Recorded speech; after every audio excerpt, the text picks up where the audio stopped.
Ty Herndon, thank you so much for joining us today.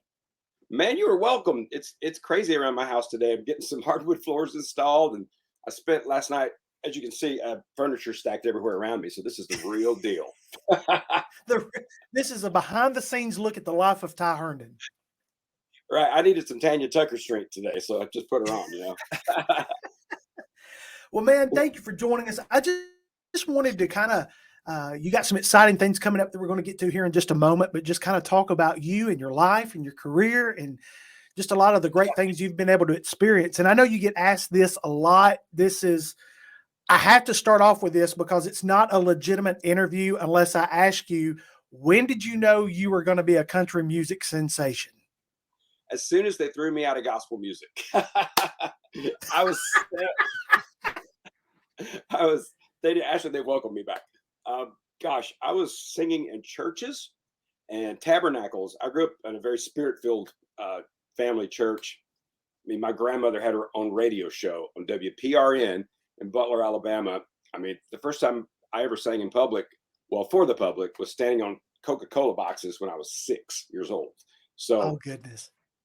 I, I'm actually considered a good singer in my family. There's some great singers in my family. I just am the one that uh, decided to do it as a career, man. So I guess I knew probably in high school.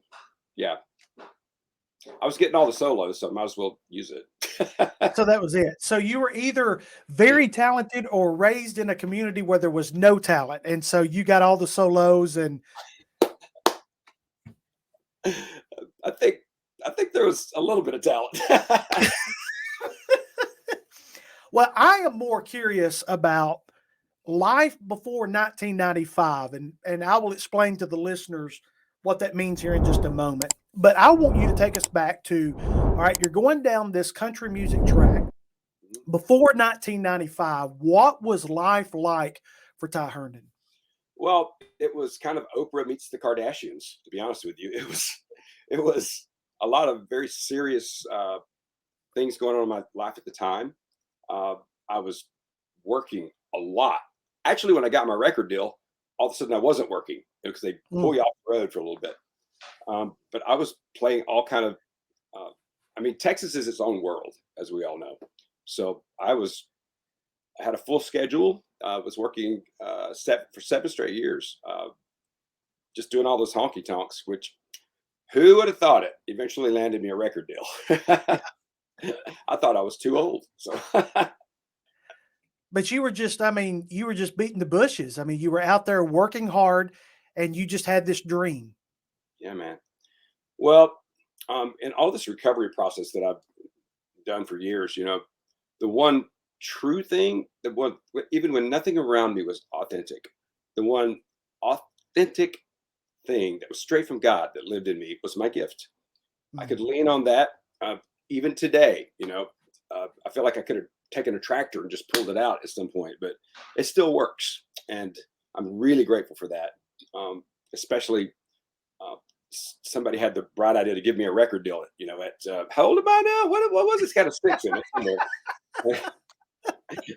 And if it weren't for that gift, and I really, I think my legs and my brain and my heart finally matched the gift, and wow. so the stories that come with that are incredible. And what comes with that is also a new room within that gift. I talk in anonyms a lot, by the way. Mhm.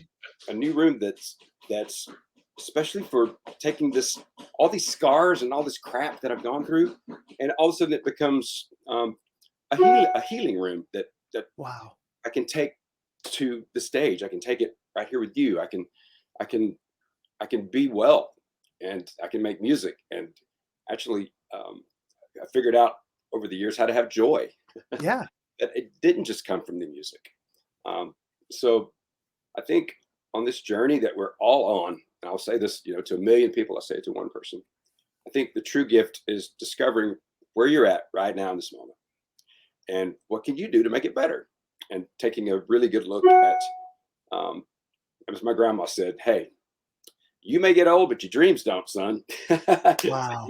You can you can change your ending at any time, and I guess I've in a very dirt road kind of way. I've been the king of that, but I'm just I'm so grateful on a daily basis. You know, even when I'm running around here with hardwood floors, hammers, and looking, I got one sock on right now, and getting here,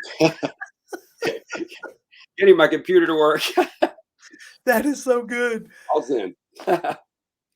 So then 1995 hits. What mattered most is the song that is attached to your name. It becomes number one. It becomes song of the year. And how did that change your life? Well, I think it was the real beginning for me. It was magic, but you know, there's good magic and bad magic. Mhm. I think it was the beginning of chaos for me. So let's start with it was wonderful. Uh, all the hard work it began to pay off. See, you guys hear the hammer, so you know we're real. It was perfect timing. You say all the hard work, and we hear the hammer in the back, and I'm like, he's got this thing scripted out perfectly. My God likes me today. My sponsor always says that when something really great happens. He goes, "Stay humble. Your God likes you today." Uh, Yes. I'm like, I thought he kind of liked me every day. Maybe there was another entity in the room I didn't know about. Yeah, exactly. No, I've also learned that in our worst and darkest times, it's still full of humor. You Right. know, when you take a really good look at yourself, it's some funny shit. But Exactly. funny shit will kill you. But on the other side of it, it's some funny stuff. I just said the S word. Don't tell my mama. No, Uh, I mean, Butler, Alabama is calling right now. I don't know. I'm trying to my mama's uptown. She's ignore, in Nashville. ignore.